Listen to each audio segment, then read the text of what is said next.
I'm a certified book addict. I cannot stop buying books. So these are the top 10 books on my TBR I can't wait to read. The first book is Blood Over Brighthaven by Emma Wang. Now, I absolutely hate the fact that I'm not also holding The Sword of Kaigen, but whenever I've tried to find that book in bookstores, it's never there. So this is gonna have to do. But what I'm looking forward to most is the fact that this is a fantasy standalone. I don't have to commit to a whole series. I'll probably read this in between the Stormlight Archives when I need a bit of a break from all the cosmic nonsense. But I've heard amazing things about the magic system. I've heard amazing things about the story, so I can't wait to get into this one. The second book I've actually already read before, and it's a Game of Thrones. Now, the reason why I'm looking forward to reading this is because I never read this when I was actually in my reading phase. I more read it because I absolutely despised the ending of the TV show.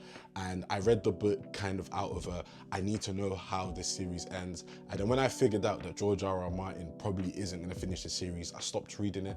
But I do wanna go back to it because Game of Thrones has some of my favorite characters, favorite moments, one of my favorite plots. So I feel like I need to read it at some point, and I really look forward to reading it again. The third book I got because it's been recommended to me non-stop on YouTube, on TikTok, on Instagram, and it's Hyperion. Now, I absolutely love this cover. I found it in 66 books. So I think I got this book for like £4, and it's set in space. There's some fantastical elements to it. So I can't wait to get into this one. I'm fully just putting my hope in the people with this one. The fourth book, I can't wait to get into it because of the author, and it's The Poppy War by R.F. Kuang. I read Babel, banging book.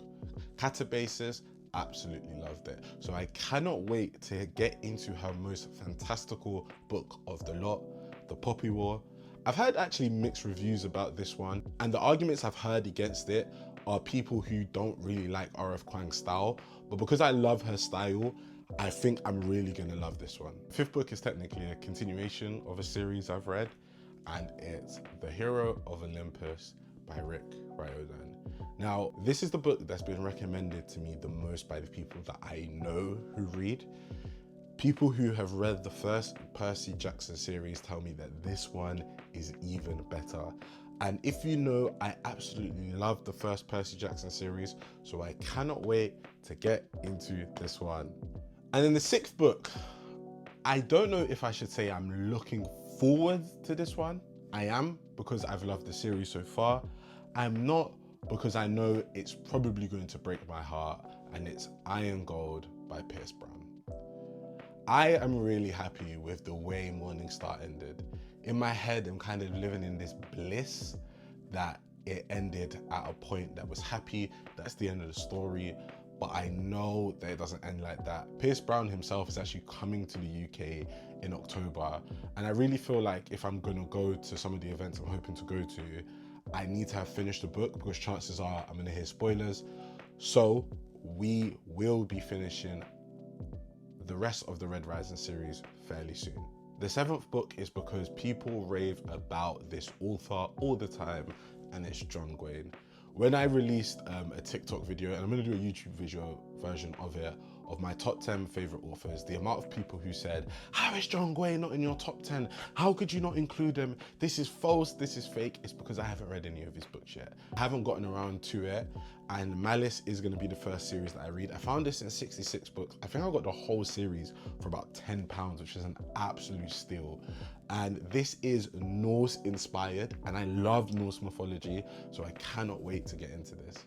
And then the eighth book is a bit of a break in the type of books I've shown before, and it's the rest of the Shardlake series. The Shardlake series is about Matthew Shardlake, who is a lawyer, kind of detective, set in Tudor time during the Reformation.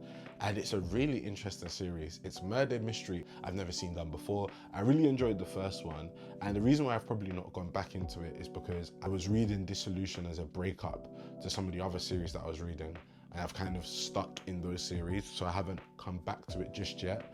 But I am really excited to get back into it. Again, it's a book that is different to what I usually read, but when I do get the time, when I'm out of quite a few of the series that I'm in, I will get back to this.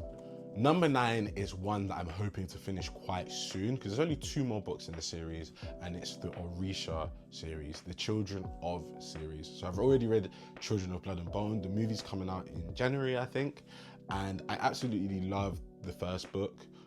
People say the series only gets better, so I can't wait to read this one. And I actually really want to get to this one soon. And there's no real excuse for why I haven't gotten to this one.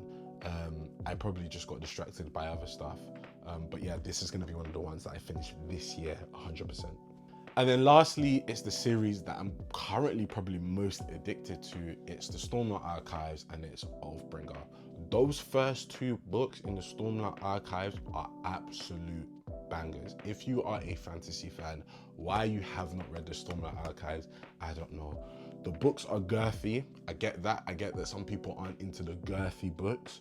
But in terms of a series, in terms of fantasy, this is probably one of the best books I've read. It reminds me a lot of The Wheel of Time. And I've already said that the trajectory that this is on, this might become my favorite series, which is crazy to say because I absolutely love The Wheel of Time. And having seen this type of books that I usually buy, that I usually like to talk about, please leave me recommendations below because I absolutely need more books to buy. Have a great day.